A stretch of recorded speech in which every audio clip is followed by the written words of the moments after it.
და ერთგვარად ეს ბრძოლა მიმდის აი ხელის გადაგრეხვაზე არის მისული. საქართველომ რა უნდა ქნას ირაკლი?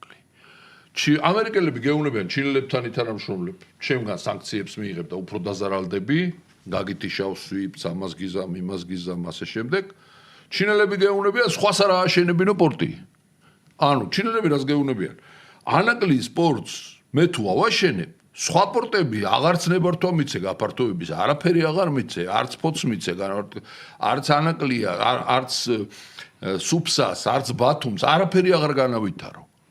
და ამ ორ ცეცხლშუა მოქცეულ საქართველოს ხელისუფლებას რას ურჩევდი?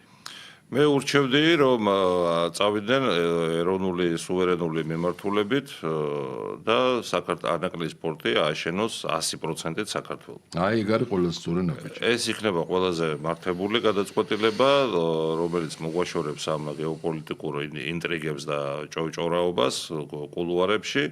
მე ხა ისიც მესმის, რომ ეს ხაზარაძეს რაც დაავალეს მაშინ ეს კონსორციუმი კვირიკაშვილ ხაზარაძეს დუეტს და კონტი ჯგუფი, მე კონტი ჯგუფთან მაშინვე მქონდა კომუნიკაცია და კიდევ ანალიტიკურ ცენტრებთან, რომლებიც ანალიზს უკეთებდნენ ამ ანაკლის სპორტს და ნუ გასაგები იყო, რომ ეს სამხედრო მიმართულების ინტერესი იყო იქ ხმაწყლოვანი პორტის შესაძლოა ვინმეს ერთ-ერთ დაჯგუფებას უნდოდა იქ ამერიკული სამხედრო საზღვაო ბაზის ასე ვთქვათ მომავალში პერსპექტივაში დაფუძნება, მაგრამ ეს რა თქმა უნდა ჩვენთვის იქნებოდა ეგზისტენციალური საფრთხე, იმიტომ რომ უკრაინაში რატო შევარდა რუსეთი? იმიტომ შევარდა, რომ უსაფრთხოების გამოწვევები იგრძნო იქიდან და აქაც იგრძნობდა და შეიძლება გამოუსწორებელი შედეგი მიგვეღო.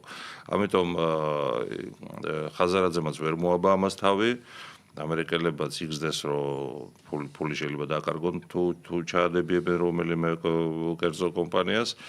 და შესაბამისად ჩაიშალა ეს საქმე, ხო? მაგრამ ჩვენთვის ახლა რომ იმ პირობებში შეიძლება თქვი, ხო, რომ სააკაშვილის დაავალეს და ფაქტიურად ყველა პორტი დავკარგეთ. რაღაც პორტები, აეროპორტები. ყველა პორტი დავკარგეთ. ქუთაისის გარდა ყველა აეროპორტი გვაქვს სხვისთვის მიცემული. კი ბატონო. და ეს არის სწორედ აი ამ კოლონიალური მიდგომის სააკაშვილმა ყველაზე ცუდი რაც გააკეთა, ბევრი ცუდი გააკეთა, მაგრამ ოფიციალურად ჩაგვაყენა კოლონიის რანგში, როცა სტრატეგიულ კონსტიტუციაში იყო 14 სტრატეგიული ობიექტი. 95 წლის კონსტიტუციაში ეს კონსტიტუცია გააუქმა სტრატეგიულ ობიექტების ცნება საერთოდ გააქრო და ეს სტრატეგიული ობიექტები გაასხვისა თითქმის კი არა ყველა გარდა ერთისა.